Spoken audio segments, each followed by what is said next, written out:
नमस्कार।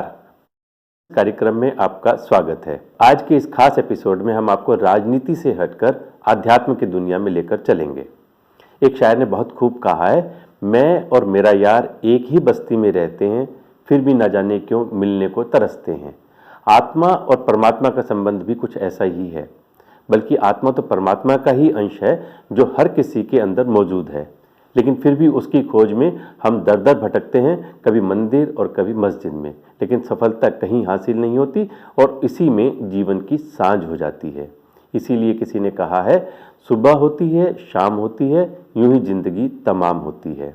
हम अपने आप को कैसे इस आकर्षण से बचा सकते हैं, कैसे गलतियां दोहराने से बच सकते हैं, कैसे फिसलन से बच सकते हैं, इन्हीं सब की जानकारी लेते हैं विश्व प्रसिद्ध ब्रह्म कुमारी बहन शिवानी से, जो प्रेरणादायी वक्ता है और करोड़ों लोगों के दिलों में अपना स्थान बना चुकी हैं। लेकिन पहले एक नज़र उनकी आध्यात्मिक यात्रा पर।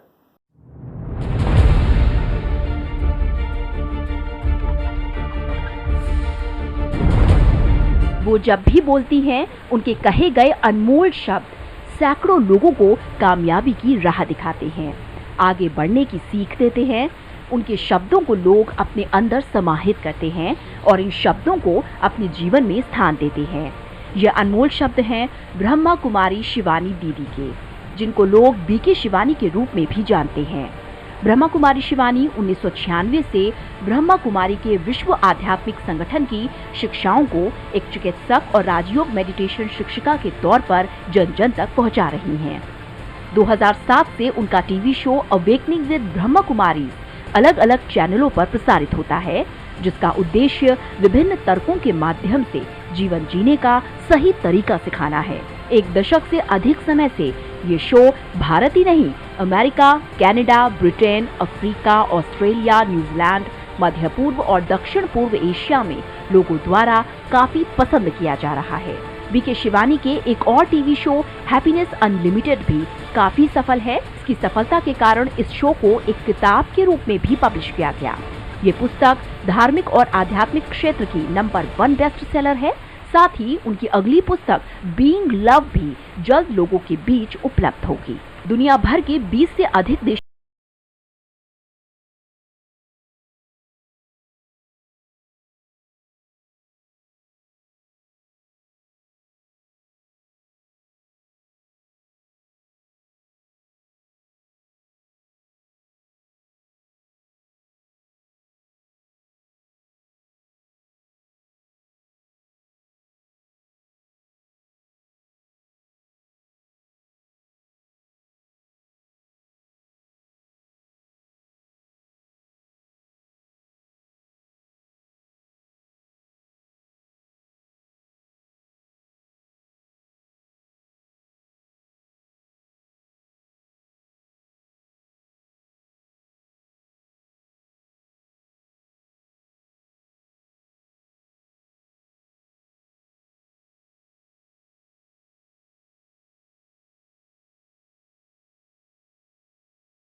ये थी आध्यात्मिक यात्रा ब्रह्म कुमारी बहन शिवानी की, जो अपने अनमोल वचनों से करोड़ों लोगों के दिलों में अपना स्थान बना चुकी हैं, उन्हें सही राह दिखा रही हैं जीवन जीने की।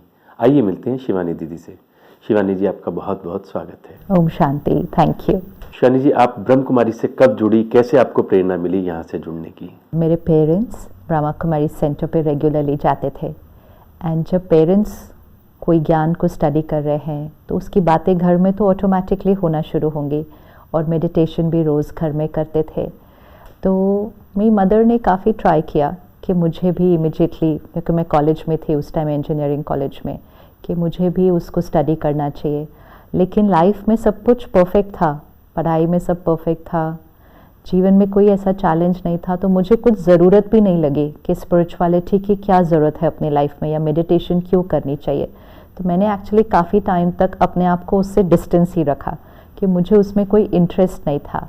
और साइंटिफिक माइंड होने के कारण आप हर चीज़ में एक लॉजिक ढूंढने की कोशिश करते हैं, और कई बार स्पिरिचुअलिटी अनुभव के आधार से होती है, हर बात लॉजिक से नहीं समझ में आती, तो इसलिए कुछ बातें जब नहीं समझ में आती तो आई जस्ट विड्रू, उसमें से किनारा कर लिया। तो मुझे उतना इंटरेस्ट नहीं था उसमें एक्चुअली शुरू में, लेकिन घर में जब वो चलता रहा, उसके वाइब्रेशंस घर में फैलते रहे, एंड मोस्ट इम्पोर्टेंट जब मैंने अपने मम्मी पापा के अंदर परिवर्तन देखा, तो स्पेशली मेरी मम्मी के अंदर, जो पहले एक टिपिकली जैसे मदर चिंता करना, थोड़ी थोड़ी बात में सोचना बच्चों का क्या होगा, थोड़ी देर लेट आए तो कहाँ है, उस समय में जब फ़ोन नहीं हुआ करते थे। एंड देन मैंने देखा कि उनके अंदर इतना परिवर्तन था कि वो बहुत स्थिर हो गई, इमोशनली बहुत स्ट्रॉन्ग और स्टेबल, और अगर हमारे जीवन में भी कुछ भी आता तो वो एकदम स्टेबल से होके हमें भी गाइड करते उसको क्रॉस करने में। ये मेरे लिए एक बहुत बड़ा चेंज था। तो उससे इंस्पिरेशन मिली कि सिर्फ एक देखते हैं कि ये क्या है, तो वो जर्नी स्टार्ट होती है। फिर सेंटर पे गए, करना शुरू किया धीरे धीरे, एक्सपेरिमेंट, एक्सपीरियंस। तो कोई ऐसा स्पेसिफिक चीज़ या रीज़न नहीं होता कि इस वजह से आए, लेकिन धीरे धीरे धीरे धीरे एक्सपेरिमेंट करते करते अच्छा लगा, फिर वो जीवन का एक हिस्सा बन गया। आपने पढ़ाई के दौरान गोल्ड मेडल हासिल किया, उसके बाद आप प्राध्यापक बन गई, लेकिन आप एकेडमिक लेक्चरर की बजाय स्पिरिचुअल लेक्चरर बन गई। क्या परिवर्तन आपको लगा? स्पिरिचुअल लेक्चरर बनने का कोई इंटेंशन भी नहीं था। कोई एक स्वाभाविक होता है ना, आपको अगर कोई चीज़ अच्छी लगेगी आप किसी और के साथ शेयर करेंगे, ये स्वाभाविक है। हम कोई चीज़ खरीद के भी लाते हैं, अच्छी लगती है, हम शेयर करते हैं। इसी तरह जब ज्ञान अपने जीवन में यूज़ करो, मेडिटेशन करो, अगर अपने जीवन में बेनिफिट लगता है तो हम शेयर करना शुरू करते हैं। तो वो शेयर कोई लेक्चर नहीं होता एक्चुअली, वो सिर्फ एक शेयरिंग होती है कि आप एक से बात करते हैं, दूसरे से बात करते हैं। फिर धीरे धीरे ब्रह्मा कुमारीज में एक बहुत सुंदर तरीका जो है वो है सेवा का, कि सेवा करो, कर्म से सेवा करो, वाणी से सेवा करो, मन से सेवा करो, सबको सेवा करो। तो वो सेवा के प्लेटफॉर्म पे आने से कि छोटे छोटे प्रोग्राम्स करने का चांस, छोटे छोटे ग्रुप्स, तो वो धीरे धीरे, वो कोई ऐसा प्लान्ड लेक्चर बनने का कोई ऐसा इंटेंशन नहीं था। फिर टीवी का प्रोग्राम हो गया, तो टीवी का प्रोग्राम हो गया तो फिर और सेवा करने के मौके मिले। तो वेरी ग्रेजुअल स्लो जर्नी, धीरे धीरे, कुछ प्लान और स्ट्रक्चर करके नहीं किया है। शिवानी जी, आजकल हर व्यक्ति भाग दौड़ में लगा है, टेंशन में है, स्ट्रेस में है, दुनिया भर के तनाव हैं। आप कहते हैं कि नहीं, मेडिटेशन करो, साधना करो, ध्यान लगाओ। कैसे व्यक्ति का ध्यान लगेगा? वेरी इंपॉर्टेंट क्वेश्चन, कि वो टेंशन में है तो कैसे ध्यान लगेगा। एक्चुअली होना ये चाहिए कि क्योंकि नहीं ध्यान लगा रहे इसलिए टेंशन में है। ये इस तरह है कि मैं बीमार हूँ, मेरा शरीर कमज़ोर है, तो फिर मैं कैसे अच्छा खाऊं, कैसे मैं एक्सरसाइज करूं, ये इक्वेशन नहीं है। इक्वेशन ये है कि मैं बीमार इसलिए हूँ, मेरा शरीर इसलिए कमज़ोर है क्योंकि मेरी सेहत ठीक नहीं है, क्योंकि मैं एक्सरसाइज नहीं कर रही। अगर मैं करना शुरू कर दूँ तो मेरा शरीर ठीक हो जाएगा। अब जब हम कह रहे हैं टेंशन में है, टेंशन में है मतलब क्या? छोटी सी भी बात में ज़्यादा सोचना, थोड़ा सा किसी ने कुछ कहा ज़्यादा बुरा लगना, मतलब ज़्यादा डिस्टर्बेंस। पहले कम डिस्टर्बेंस होता था, अभी ज़्यादा डिस्टर्बेंस होता है। तो ये मन, आत्मा जब ज़्यादा डिस्टर्ब होती है, ज़्यादा सोचती है, ज़्यादा चलती है, मतलब इसकी शक्ति घटी हुई है। अगर हम खुद अपने आप को भी देखें, जिस दिन हमारा मूड अच्छा होता है हम बातों को ऐसे ही हल्के में छोड़ देते, जिस दिन हमारा मूड अच्छा नहीं होता हमें छोटी छोटी बातें भी ज़्यादा तंग करती हैं। तो वो हमारे मन की स्थिति पर डिपेंडेंट है। अब डेली अगर हम अपनी लाइफस्टाइल में, रूटीन में आधा घंटा अपने लिए रख लें कि रोज़ सुबह दिन की शुरुआत ज्ञान से करें। आज हम में से मेजॉरिटी दिन की शुरुआत किससे कर रहे हैं? अखबार से कर रहे हैं या न्यूज़ चैनल से कर रहे हैं। वो भी ज्ञान है, आध्यात्म भी ज्ञान है। फ़र्क क्या है कि जब हम अखबार पढ़ रहे हैं तो सुबह सुबह हम क्या भर रहे हैं? हिंसा एंड एवरीथिंग एल्स, कुछ ना कुछ जो अच्छा नहीं है। सुबह सुबह जब मन फ्रेश होता है और उसमें अगर हमने ऐसी बातें भरी तो फिर सोच तो उसमें से ही निकलेगी। फिर चिंता, गुस्सा, वो स्वाभाविक है। आध्यात्म ज्ञान मतलब क्या? सुबह सुबह हमने आधा घंटा निकाला, परमात्मा से कनेक्ट हो, शांति, प्यार, सद्भावना, एकता, ये बातें अंदर भरी। तो जो अंदर भरेंगे वैसे ही सोच चलेगी। जो हम पढ़ते हैं, सुनते हैं, देखते हैं, उसी से हमारी सोच बनती है। तो अगर सुबह सुबह आधा पौना घंटा ज्ञान भर लें, सारा दिन में सोच उससे अपने आप बदल जाती है। एंड मेडिटेशन मतलब जो स्टडी किया उसको मनन करके, चिंतन करके प्रैक्टिकल में उसको दिन में लेकर आना है, ताकि वो ज्ञान, वो मेडिटेशन आधे एक घंटे का नहीं, सारे दिन में वो परिवर्तन स्वभाव संस्कार में दिखाई देता है। आजकल शिवानी जी बहुत सारे धर्म गुरु पैदा हो गए हैं, धर्म के ठेकेदार हो गए हैं और धर्म के नाम पर लोगों को डरा करके लूट भी रहे हैं। लोगों की श्रद्धा धर्म के प्रति कम होती जा रही है और जो धर्म गुरु जिनको हम मानते हैं कि वो समाज को सच्ची राह दिखाएंगे, उनका अपना खुद का व्यक्तिगत आचरण भी कोई बहुत अच्छा नहीं है। ऐसे में व्यक्ति क्या करे? जो हमें ज्ञान देता है उसके पास जो है वो हमारे को वो दे रहे हैं। हम सब यथाशक्ति उसको अपने जीवन में इम्प्लीमेंट करने की कोशिश कर रहे हैं। जब हम किसी से ज्ञान लेते हैं, ये हमारे ऊपर डिपेंड करता है हम सामने वाले को किस नज़रिए से देख रहे हैं। हमने उनको कहा कि ये तो हमारे लिए भगवान है, वो भगवान नहीं है, वो भगवान का एक मैसेंजर है जो हमें सही जीवन जीने के तरीके का ज्ञान सिखा रहे हैं और खुद भी उसको वो अपने जीवन में धारण कर रहे हैं। उन्होंने नहीं कहा किसी ने भी कि हम 100% परफेक्ट हैं। किसी ने कहा? किसी ने नहीं कहा। उन्होंने क्या कहा? हम भी स्टडी कर रहे हैं और जो हम स्टडी कर रहे हैं हम आपके साथ भी शेयर कर रहे हैं। ये हमारी गलती थी कि हमने सोचा कि जो हमारे साथ शेयर कर रहा है वो 100% परफेक्ट होगा, और फिर जब हमें उनके कोई भी व्यवहार में कुछ भी बात दिखाई दी तो हमने कहा हमारी भावना को ठेस पहुंची।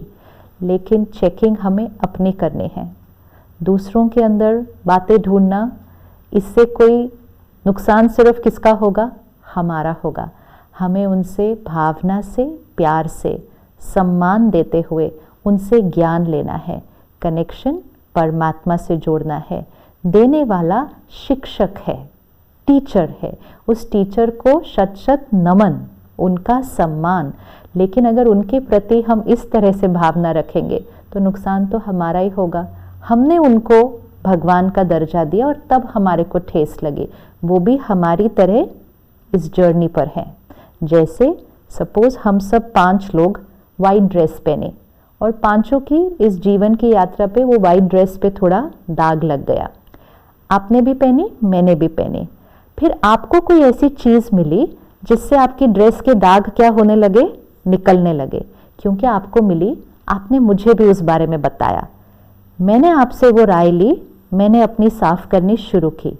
लेकिन मैंने ये सोचा कि आपकी ड्रेस तो परफेक्ट है वाइट, और फिर जब मुझे आपकी ड्रेस पे थोड़ा सा कोई दाग रखा, मैंने कहा ये ऐसे कैसे? मुझे राय दे रहे थे और खुद परफेक्ट नहीं है। मुझे ये याद रखना होगा, आप भी आत्मा की शुद्धिकरण की यात्रा पर हैं। मैं आपसे वो ज्ञान लेकर मैं भी उस यात्रा पर हूँ और हम सब मिलकर उस यात्रा पर हैं। तब हमारा मन सुकून में रहेगा और सबके प्रति जो सम्मान है वो कायम रहेगा। और धर्म वर्ड को हम अंडरस्टैंड कर लें अगर, कि धर्म मीन्स क्या, आत्मा का धर्म क्या है। आज हम धर्म वर्ड को नहीं अंडरस्टैंड करते। जैसे पानी है तो हम क्या कहते हैं? पानी का धर्म क्या है? पानी का धर्म है शीतलता। तो पानी हर एक को शीतलता देता है। आत्मा का धर्म क्या है?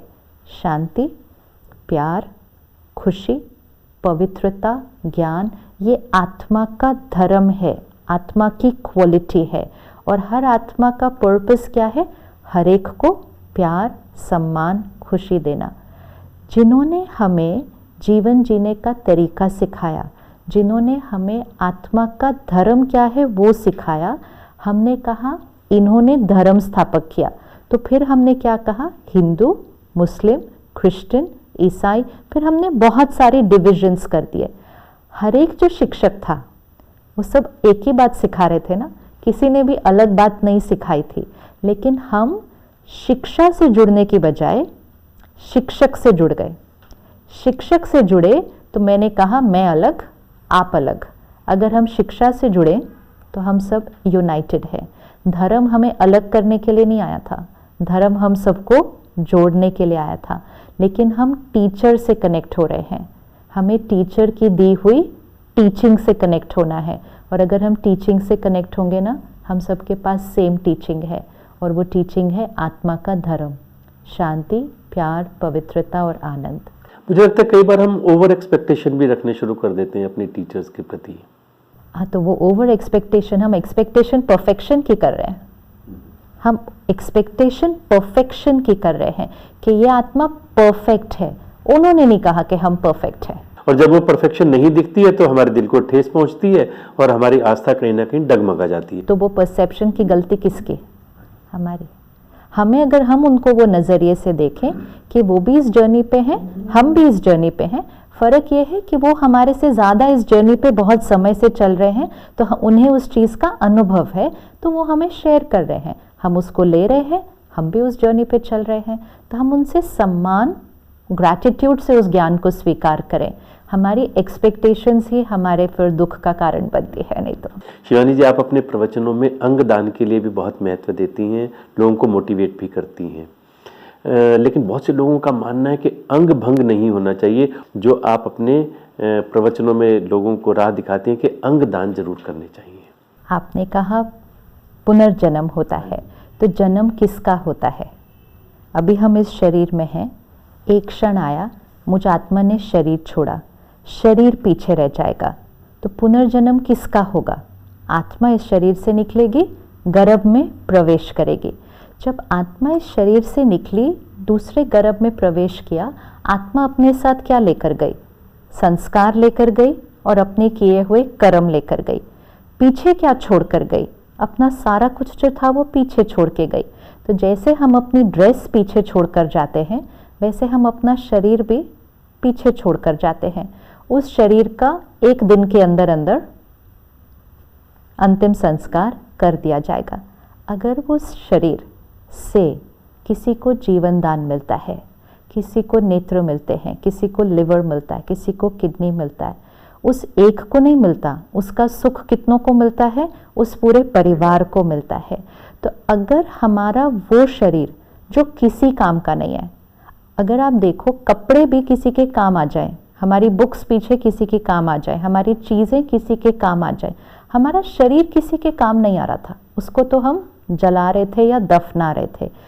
जो चला जाता है उसके नाम से पीछे का परिवार दान करता है ना दान, कि हमारे ये चले गए हैं, हम उनके नाम से ज्ञान दान कर रहे हैं, धन दान कर रहे हैं, किसी के नाम से हॉस्पिटल खोल रहे हैं, किसी के नाम से स्कूल खोल रहे हैं। क्या इसका भाव क्या कि जो चले गए उनके नाम से अगर सेवा होगी तो वो दुआएं किसको मिलेंगी? उस आत्मा को मिलेगी।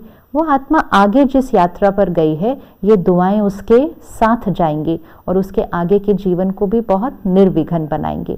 तो अगर किसी को शरीर दे दिया तो कितनी दुआएं कमाएंगे? और दुआएं कौन कौन कमाएगा? जो आत्मा आगे गई वो भी कमाएगी। लेकिन जिस परिवार ने निर्णय लिया, क्योंकि ये उस क्षण निर्णय लेने का होता है, तो जो परिवार निर्णय लेता है कि हम इस शरीर से औरों को जीवन दान देंगे, तो आप सिर्फ सोचो कि कितनी दुआएं कमाएंगे। हमें पॉज करके रुक के चेक करना है कि इसमें क्या भंग हो रहा है। कोई शरीर साथ नहीं जा रहा था कि शरीर का अंग हट गया तो अगले जन्म में उसका नुकसान होगा। आत्मा जा रही है, आत्मा को खंडित होकर नहीं जाना चाहिए। उसका ध्यान तो हमें सारे जीवन में रखना चाहिए कि मैं आत्मा किसी को दुख न दूं, किसी के साथ गलत न करूं, कोई ऐसा कर्म न करूं कि जब मैं आत्मा आगे जाऊं तो मेरे साथ ये किए हुए गलत कर्म और मेरे संस्कार वो मेरे साथ जाएंगे। और जब वो मेरे साथ जाते हैं तो मेरा अगला जीवन, मेरा अगला शरीर, मेरे अगले रिश्ते, उन सब पे मेरे संस्कारों का असर पड़ता है। तो जो हमारे संस्कार हैं वो संपूर्ण होने चाहिए। आत्मा जो आगे जा रही है वो सर्वगुण संपन्न आगे जानी चाहिए, खंडित नहीं जानी चाहिए, कोई विकार अपने ऊपर लेकर नहीं जानी चाहिए। शरीर तो जड़ है, उसको तो पीछे छोड़कर जाएंगे, और ही किसी को अगर सुख देंगे तो अगले जीवन में तो उसका और दुआएं मिलेंगी, अच्छा शरीर मिलेगा, अच्छा परिवार मिलेगा।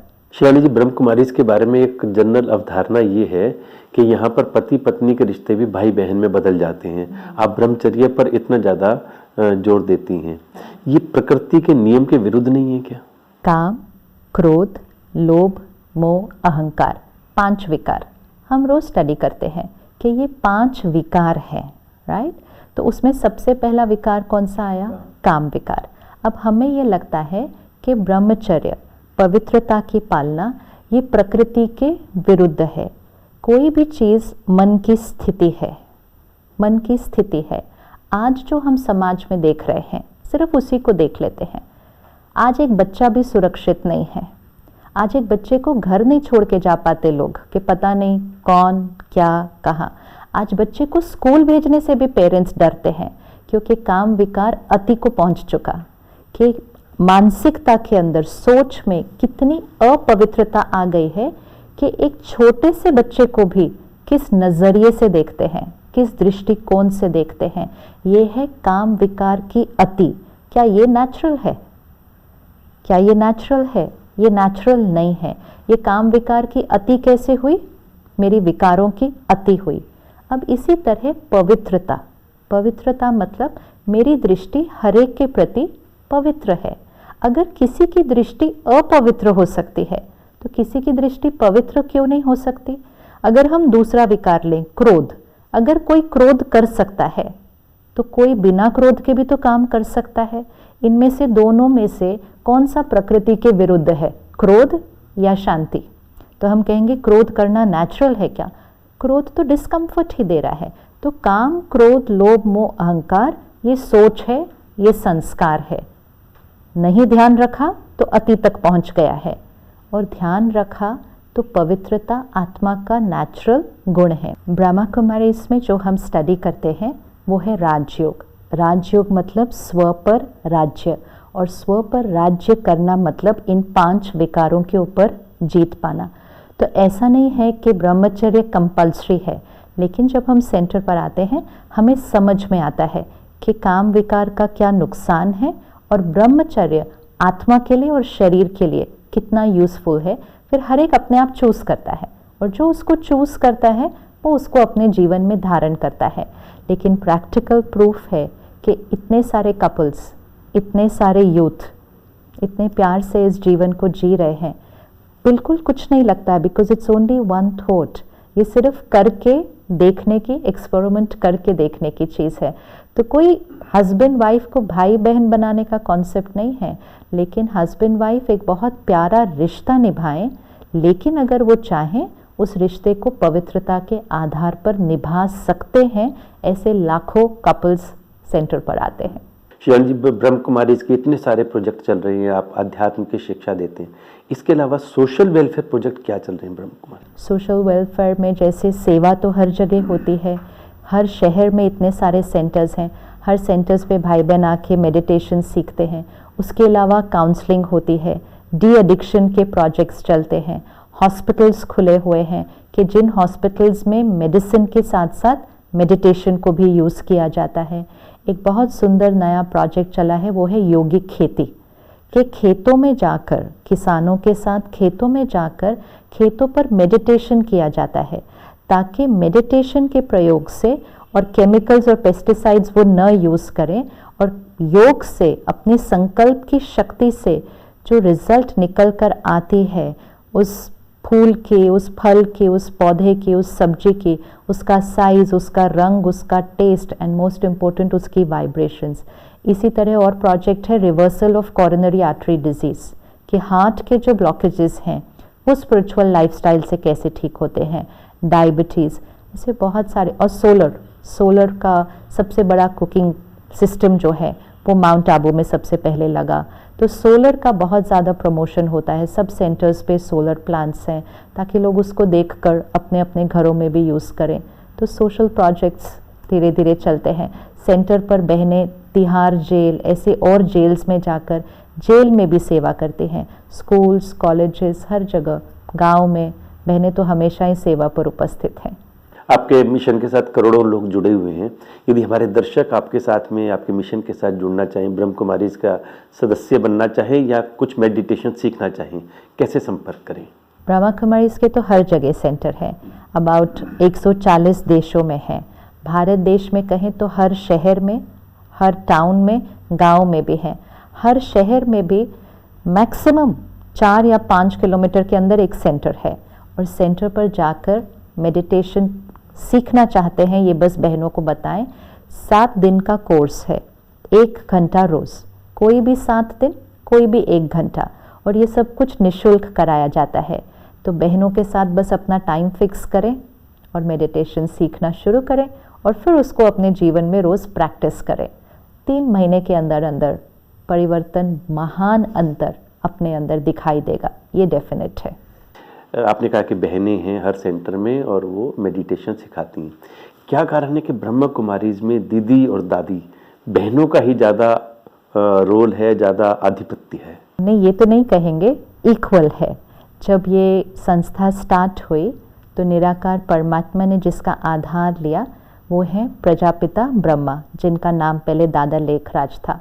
फिर उन्होंने बहनों को आगे रखा, क्योंकि बहनों के अंदर जैसे माँ के अंदर पालना करने का संस्कार होता है, तो उन्होंने कहा बहनों के अंदर ये संस्कार है। और ये कौन से समय की बात, 1936 की बात हो रही है, जिस समय तो बहनें उतना तो समाज में आगे नहीं थी जैसे आज का समय है। तो ब्रह्मा बाबा ने कहा कि बहनें ही सेंटर को संभालेंगी, बहनें ही सबको सिखाएंगी, क्योंकि आप समझ सकते हैं पवित्रता की पालना, ब्रह्मचर्य व्रत की पालना करनी है और औरों को भी वो पालना देकर उनको भी उस रास्ते पर चलाना है।